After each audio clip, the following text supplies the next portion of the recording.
to the Her Business podcast, where we dive deep into the stories of women entrepreneurs who are making their mark. I'm Susie Daphnis. I'm your host and I'm CEO at Her Business. And in this episode, we're going to be talking about you. And you, because you're listening to this, you are part of the Her Business community. And this community has completely changed my life. Now, I won't just be gushing about you here on this episode, even though I know you might want to actually hear that episode when I'm gushing over you. But I'm going to be talking about the prevalence of isolation and loneliness amongst women business owners and walking you through the power of growing, maintaining, and interacting with an online community of your own. Because community really is the only antidote for isolation. And more, we are seeing online communities and memberships pop up around the internet, and I love seeing that. But also, if you have value to offer the world and you love the idea of cultivating a community or teaching others, you might want to think about starting an online community of your own. And I'm going to be giving you some tips to do that today. And while, of course, a community can be a way to make income, it might also turn out to be something truly impactful in your life. That is how it turned out for me. So I'm going to start with a little bit of story time, and that is to tell you that when I started my business with my partner PJ, we did not have many friends who were also in business. In fact, I don't think we had any friends who were business owners, and I didn't know any women business owners personally, so I was kind of toughing it out on my own, trying to piece together a business, not sure if what I was doing was even on track. Maybe you felt that way too. But 6 months into owning my own business, I came across what was then called the Australian Business Women's Network. And you know what? I didn't even know communities like that existed. And I was kind of tentative about getting involved because I felt a little bit of a fraud. I'd only been in business for 6 months and I didn't really know if I fit in with these business women. But I did get involved, and that community ended up being a primary source of education and inspiration and connections for me. And I loved the organisation so much and the idea of connecting with other business owners that I started to run the Sydney office. And then one day, I bought the business. And that community has become such an important part of my life and birthed so many fruitful business relationships and opportunities. And hint, hint, if you didn't already realise, that community is what is now Her Business. Now, I realized the power that is community. And I started to seek out other business owners at the same stage of business, and I joined programs and masterminds, and I've done that, joined other communities ever since then, because having people around you that truly get you and what you're trying to achieve in business is the greatest gift that you can give yourself. Because you speak a similar language. You understand the challenges that come with growth. You understand how vulnerable you can feel when something long planned for doesn't go as planned and you find yourself in a financial or an emotional hole. Now, my community is essential to me, and I tap into it every day, every week, every month, every year. Why? Because it's a sounding board for advice and it's access to connections and to resources.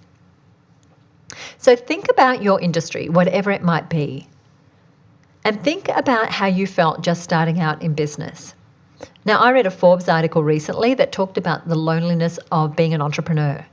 And what they found was that business owners and entrepreneurs were significantly more likely to feel stress and anxiety than those in other roles. It is simply lonely to be the boss of things. And while it feels exciting and exhilarating most days, and sometimes you feel like you're walking on air, it's just not the everyday reality when you practically live in your office, you're glued to a computer screen, and you rarely see another human face. And one thing women who start their own business often say to me is, I wasn't expecting to feel so alone. Even if you're surrounded by people who love and care for you, there can still be times where it feels like there's no one that you can turn to. Friends just don't get it. Your partner, your family, other important people in your life, they love you, they mean well, but they can sometimes actually keep you down by trying to keep you safe and from taking risks. And you can begin to second guess yourself, questioning whether you're even on the right path. But if you're lucky enough, you meet others along the way who understand what it's like to be an entrepreneur. These are the people you can go to for much needed advice, or to share a win, or to have a laugh, or be inspired, or to actually get the nudge that you need to step up and step out. That is your community. And it's your community that will keep you going through good times and bad. It'll help you keep the spark alive and build your momentum. And it's your community that will lift you up and let you know that you're never alone. Finding an online community is one of the best ways to combat the loneliness we often feel as entrepreneurs and business owners. So if you're interested in starting your own online community for people in your industry or people around your business, here are a few tips that I've learned in almost 30 years of running this beautiful community called Her Business. The first thing is, when you're starting out, you want to blend strategy with practicality. So while you might have the best intentions, you do need some sort of strategy and a growth strategy. How are you going to reach more people who might be looking for a community like yours? So you want to work on clarifying your mission and the goals of the community and who it's for and who it's not for. What are the specific needs or challenges that future committee members are facing that might draw them to your community? At Her Business, our focus is on empowering women, business owners specifically, through sharing knowledge, education, networking opportunities, and mutual support and resources. Now, once you have the clarity on who exactly your community is for, you want to think about, well, what sort of content am I going to share with this community? Because the content is the lifeblood of the community.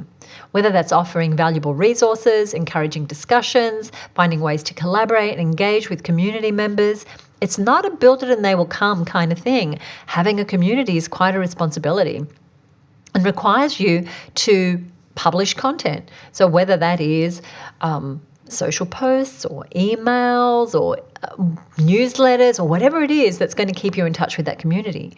And so you want to find a method in which your community can interact without you as well, so that they can form authentic connections on their own. I'm going to give you a couple of tips in a moment. But this is where fun things like meetups or networking events or check-in calls can come in, where those members of your community can meet with each other. My second tip is about maintaining your online community. So you want to make sure that engagement doesn't stop after you started your community. You need to keep your content dynamic with regular updates and fresh content. And you could rotate featured discussion topics or host theme events or spotlight member achievements. You could also offer some sort of personalized support to your community members, maybe at a price, or opportunities for members or ways for them to network. And part of maintaining a healthy community, I feel, is getting feedback from the community. I love getting feedback from the Her Business community. So implementing feedback loops and regularly soliciting feedback and comments through surveys or polls or just here and there, asking questions, it can give you so much good information. So actively listening to what your community members are asking for and then working to provide them what they need is part of that maintaining the online community. And my third tip is getting the right technology. Behind every successful online community is a robust tech infrastructure and system. So you need some sort of community management platform. So whether that is Facebook and a Facebook group, whether it's Mighty Networks or Circle or Discord, somewhere where members can talk of your community, can talk to each other, can interact with your content, and can easily get a hold of you or one of your team.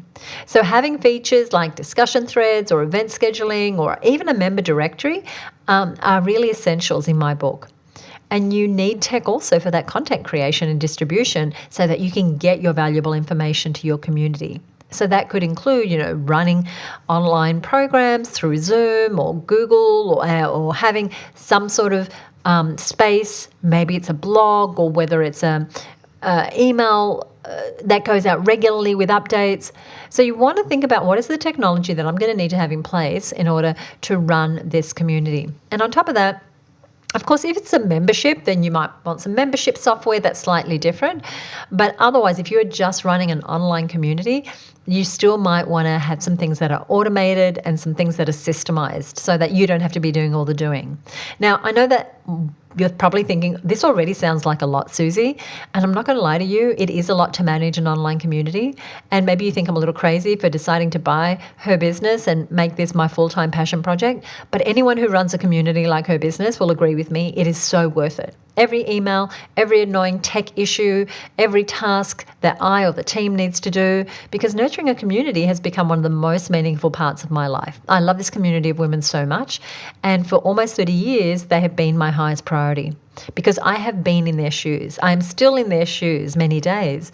And while I mentor and teach them, they teach me right back with their grit, their determination, their humanity. And I want nothing more than for them to succeed in creating businesses that they absolutely love, that give them the lives that they really want to create. And I think about them all the time, which is kind of nuts, I know, but I really believe my life's purpose is to support women just like our Her Business members to be free, financially free, creatively free, free from limitations they may have set themselves earlier in their life, free from societal limitations, and also that internal chatter, that internal dialogue that can keep us stuck. And I learn so much every day from seeing them innovate and grow, face hurdles, and really work together to overcome them. And nothing makes me happier than seeing their wins and progress and seeing them lift each other up. Inside of Her Business, we have something that we call the lift up move, which is this: whether you are reeling from some tough news or a setback, or you're busting to share a big win or accomplishment, how your community responds to your news and acknowledges you will either lift you up or tear you down. And you want to be in networks, you want to be in environments, you want to be in communities where the lift up move is the natural inclination. And what we're talking about here is finding communities of people where it's all about collaboration and not about competition. That's exactly what the Her Business community is. So if you are thinking about building an online community on your own, do it. You might find yourself with your very own cheering squad / business best friends / culture shifting mob like we have with Her Business. We have so many incredible members in the Her Business network, and I want to tell you what some of them say about this idea of loneliness as a business owner and how they combat it. So Jane Day has a business where she helps small business owners, many of them our members, to create Facebook ad campaigns and do digital marketing. And she said, being a Her Business member has enabled me to network and meet with other like-minded women. Having a support team behind you and knowing others are going through or have been through similar challenges makes us feel less alone when running our own business. And Erica Webb of Self-Kind, she has a beautiful business where she works with people who are really sensitive through somatics, through working with their body. And she said for her, community is why she's part of her business. She said, I work by myself and can often feel the weight of not knowing who to turn to for advice. Her Business network is always there to solve that problem. I love that women within the network have such a diverse range of experience and are incredibly knowledgeable and supportive. And Marcy from Her Self-Health said, the problem of isolation is solved by being part of Her Business.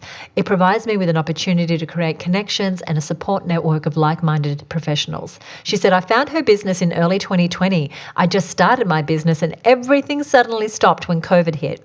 Her Business was my lifeline to the outside business world and remains a great source of inspiration, knowledge, clients, and friends. And Sean Rocco, who works in large corporations, bringing mindfulness to those corporate teams. She said, the number one problem that being a member of Her Business solves for me is isolation. Knowing there are experts and others who have walked or are on the path of business development, willing to offer advice, support, and encouragement along the way is invaluable. So if you'd like to join us in this wonderfully empowering community of women and start creating your big business goals, we've now made places available inside the Her Business Network, and you can learn more by heading over to herbusinessnetwork.com. There's a live chat on the page, so if you have questions, just let me know. And what I've done is over on herbusiness.com/262, you're going to find a summary of what we've covered in today's episode, as well as any useful links. So I just want to say, there is no need for us to feel lonely in business. And what can happen sometimes, especially if we're introverts like me, we can feel like, well, I'll just sit here on my own and grow this business. I should be able to figure this out. And sometimes the longer we're in business, the more we think, well, I should be able to figure this out. And the truth is, it's just so much easier when you have a community around you, because that loneliness, as that Forbes article indicated, can lead to stress and anxiety. And I want to help you alleviate yourself of all that by just feeling connected to some other human beings who are having a similar experience. They are humans having a business experience. That's exactly what the Her Business Network was created to support you with. So if you are interested, do let us know. If you enjoyed this episode, if you are taking away at least one little bit of a nugget of something that you can use, would you email me at podcast@herbusiness.com? The thing with podcasting is you put your thoughts and ideas and your heart out there, and you know people are listening, but you don't know if something really lands. So if you wanted to email me, you can do that at podcast@herbusiness.com. I answer every email. If you enjoyed this episode and you would be willing to head over to Apple Podcasts and leave us a rating or a review, I would so appreciate it. That's how we get other women listening to the show and learning about the show. I love doing this show for you. I want to thank you so much for listening. I will see you next time right here on the Her Business podcast. Hey, if you haven't already subscribed, hit the subscribe button or the follow button if you're on Apple Podcasts. That means next week's episode would drop right into your feed as soon as it's available. And we've got lots of great guests and great topics coming up. Thank you so much for listening. Join me next time right here on the Her Business podcast. Bye for now.